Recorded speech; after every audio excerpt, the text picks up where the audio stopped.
This story starts in the foothills of the Himalayas, in the quaint village of Tikab, south of the Kathmandu Valley. And I find myself partaking in traditional festivities.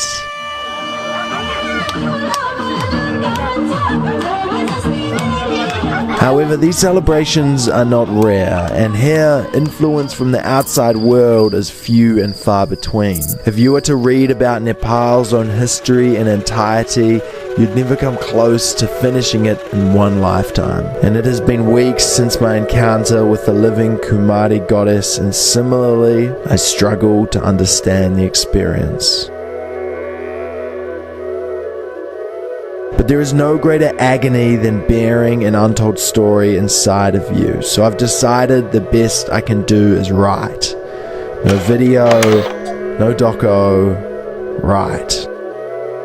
Jomo Kenyatta said when the missionaries arrived, Kenya had the lands and they had the Bible. They taught us how to pray with our eyes closed, and when we opened them, they had the lands and we had the Bible. All around the world, cultures have been degraded, faiths lost, and languages extinct, all in the name of colonization and evangelization. But Nepal battled against this, and their traditional celebrations and practices continue to thrive today. And I found myself in the middle of this, gingerly exploring a countryside venerated by explorers as an ethereal experience. Heaven is a myth, but Nepal is real.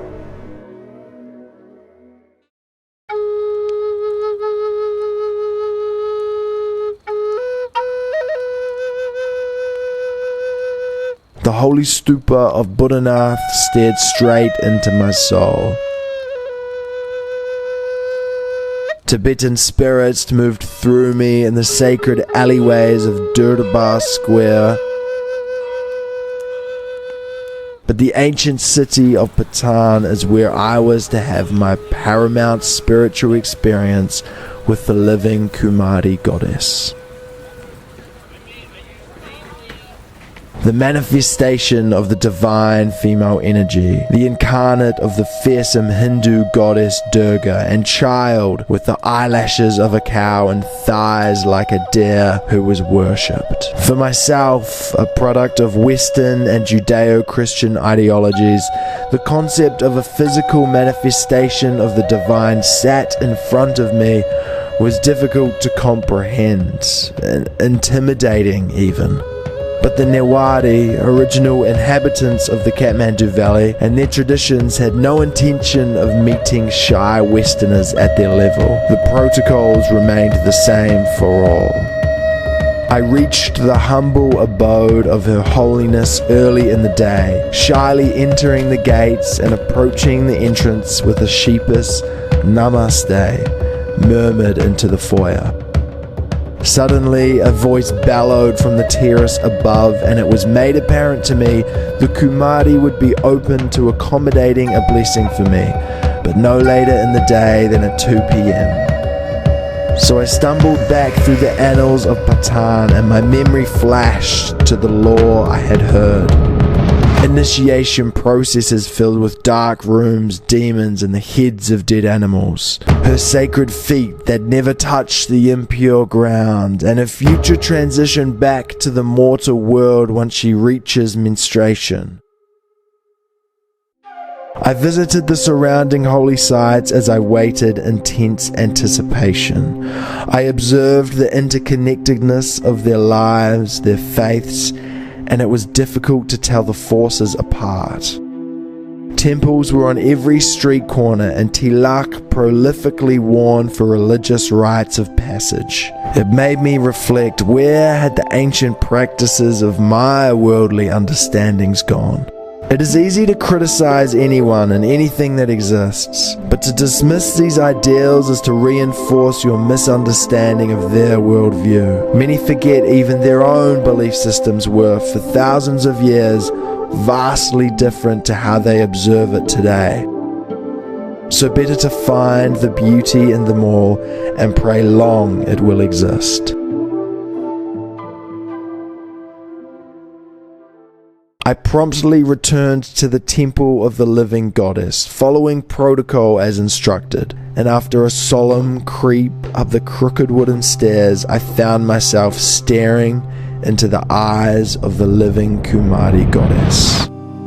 The room was draped in red, the color of creative energy, golden antiquities dominating her surroundings. Her appearance ushered me into the center of the room, and I approached closer, kneeling in front of her to receive the holy blessing. It is customary to make a small offering, and I did so in the form of local currency. As I was bestowed the tilak, I awkwardly sat and waited, as if there was more to come, but the commemoration was over before I knew it. I retraced my steps to the end of the room without turning my back, where I remained in eye contact with her. Her expressionless eyes pierced my soul and delivered questions of purpose and faith into my mind. Why did I come here?